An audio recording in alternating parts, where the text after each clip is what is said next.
আমরা জানি আমাদের প্রতিবেশী দেশ মায়ানমারের আছে অপুরন্ত খনিজ সম্পদ, কিন্তু সারা পৃথিবী থেকে বিচ্ছিন্ন থাকার কারণে সে মায়ানমার এখন দারিদ্র্যপীড়িত অঞ্চল। সে মায়ানমার বলতে আমাদের চোখের সামনে বেশি ওঠে যুদ্ধ, বিগ্রহ, মারামারি, কাটাকাটি।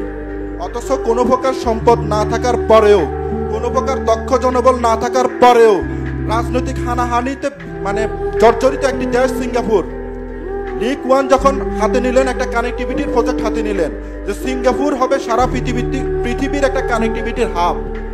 সিঙ্গাপুরের না ছিল সম্পদ, না ছিল জনবল, তাদের ছিল শুধু কানেক্টিভিটি। ছোট্ট একটা দেশ, আমাদের নারায়ণগঞ্জ অথবা ঢাকা জেলার সমান।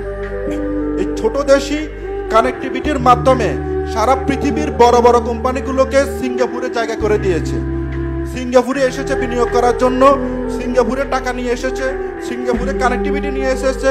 সিঙ্গাপুরে খনিজ তেল না থাকার পরেও কোনো খনিজ তেলের কোনো খনি নেই, কোনো খনিজ তেলের তাদের কোনো সোর্স নেই, তারপরেও সিঙ্গাপুর হচ্ছে পৃথিবীর শীর্ষ খনিজ তেল সরবরাহকারী একটা দেশ। তাদের কোনো সিলিকনের খনি নেই, তারপরেও সিঙ্গাপুর হচ্ছে পৃথিবীর সবচেয়ে বিশাল সেমিকন্ডাক্টর প্রডিউসার একটি কান্ট্রি। কিভাবে? এই কানেক্টিভিটির মাধ্যমে। অথচ পাশেই একটা দেশ মায়ানমার, পৃথিবীর অন্যতম বিশাল একটা দেশ, প্রাকৃতিক সম্পদে ভরপুর।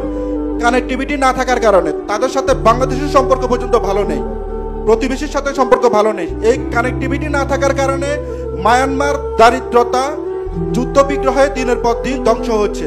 আর সিঙ্গাপুরের কানেক্টিভিটি থাকার কারণে সারা পৃথিবীকে তারা এখন রোল করছে। আপনারাই চিন্তা করুন, আপনারা কি কানেক্টেড থাকবেন নাকি ডিসকানেক্টেড থাকবেন?